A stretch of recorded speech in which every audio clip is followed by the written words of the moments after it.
யோபு 33ஆம் அதிகாரம் 1ஆம் வசனம் முதல் 33ஆம் வசனம் வரை. யோபே, என் நியாயங்களை கேளும், என் வார்த்தைகளுக்கெல்லாம் செவிகொடும். இதோ என் வாயை இப்பொழுது திறந்தேன், என் வாயில் இருக்கிற என் நாவானது பேசும். என் வார்த்தைகள் என் இருதயத்தின் உண்மைக்கு ஒத்திருக்கும். நான் அறிந்ததை என் உதடுகள் சுத்தமாய் வசனிக்கும். தேவனுடைய ஆவியானவர் என்னை உண்டாக்கினார். சர்வ வல்லவருடைய சுவாசம் எனக்கு உயிர் கொடுத்தது. உம்மாலை கூடுமானால் எனக்கு மறுமொழி கொடும். நீர் ஆயத்தப்பட்டு எனக்கு எதிராக நில்லும். இதோ உம்மை போல நானும் தேவனால் உண்டானவன், நானும் மண்ணினால் உருவாக்கப்பட்டவன். இதோ நீர் எனக்கு பயப்பட்டு கலங்க தேவையில்லை.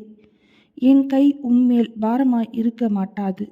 நான் காதார கேட்க நீர் சொன்னதும் எனக்கு கேள்வியான உம்முடைய வார்த்தைகளின் சத்தமும் என்னவென்றால், நான் மீறுதல் இல்லாத சுத்தன், நான் குற்றமற்றவன், என்னில் அக்கிரமம் இல்லை. இதோ என்னில் அவர் குற்றம் பிடிக்க பார்க்கிறார், என்னை தமக்கு சத்துருவாக எண்ணிக்கொள்கிறார். அவர் என் கால்களை தொழுவிலே மாட்டி என் அடைகளை எல்லாம் காவல் படுத்துகிறார் என்று சொன்னீர். இதிலே நீ நீதியுள்ளவர் அல்லவென்று உமக்கு பிரதியுத்தரமாக சொல்கிறேன். மனுஷனை பார்க்கிலும் தேவன் பெரியவராய் இருக்கிறார்.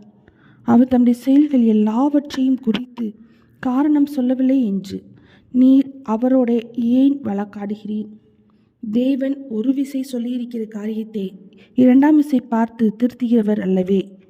கனநித்திரை மனுஷன் மேல் இறங்கி அவர்கள் படுகையின் மேல் அயர்ந்திருக்கையில் அவர் காலத்து தரிசனமான சொப்பனத்திலே மனுஷருடைய செவிக்கு தாம் செய்யும் காரியத்தை வெளிப்படுத்தி அதை அவர்களுக்கு வரும் தண்டனையினாலே முத்திரை போட்டு மனுஷன் தன்னுடைய செய்கையை விட்டு நீங்கவும் மனுஷனுடைய பெருமை அடங்கவும் செய்கிறார்.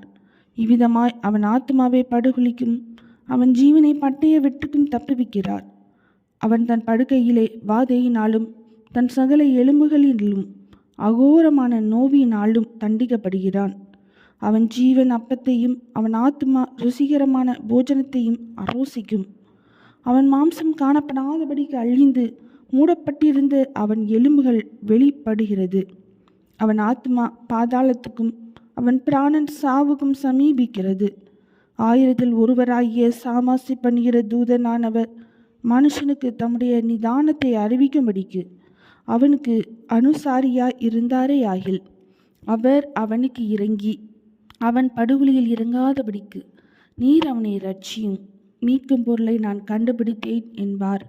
அப்பொழுது அவன் மாம்சம் வாலிபத்தில் இருந்ததை பார்க்கிலும் ஆரோக்கியமடையும், தன் வாழ வயது நாட்களுக்கு திரும்புவான்.